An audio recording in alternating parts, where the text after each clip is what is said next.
Өте ерекше деп тұр сабағымыз. Себебі мен сендерге бүгін өте қызықты тапсырмалар дайындап алып келдім. Бірінші тапсырмамыз алма деген мәтін. Осы мәтін барлықтарына алдарында жатыр дейік. Осы мәтінді алып оқимыз қазір. Содан кейін мәтінде берілген тапсырмаларды орындаймыз. Бұл тапсырмада тақтадан тұрған бізге бір 4 қонжық келіпті балдар. 4 қонжық өзіне бал жинап жүр екен. Сол қонжықтарға біз өздеріне 4 қонжықтың да қоржынын балға толтыруымыз керек екен. Сондықтан тақтада тұрған 4 қонжықтың алып келген тапсырмасын біз орындаймыз балалар. Қолдарға қаламдарын алынған, иә?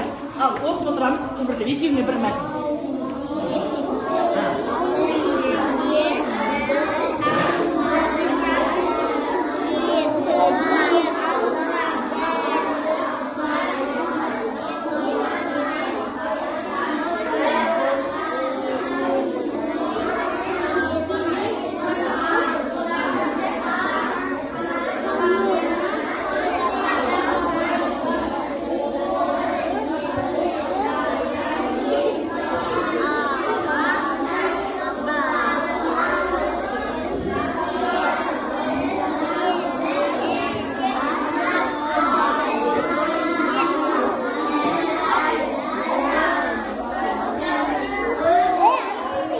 Сен бір сөз аласың.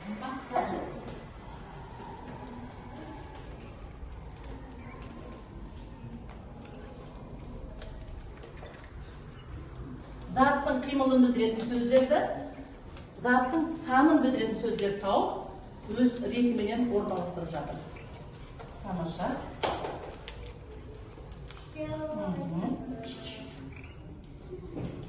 Жақсы. Заттың санын.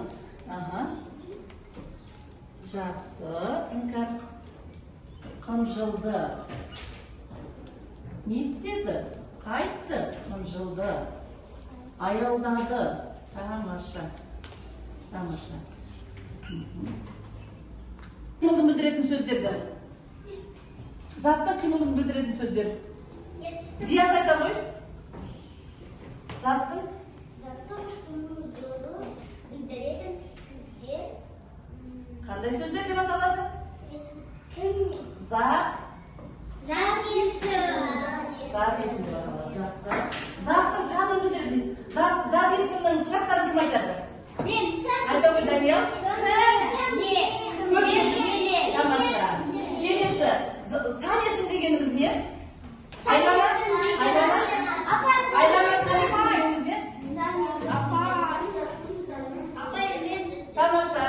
Сан есімнің айта ғой, сан есім сұрақтарын айта ғой. Сан есім сұрақтарын.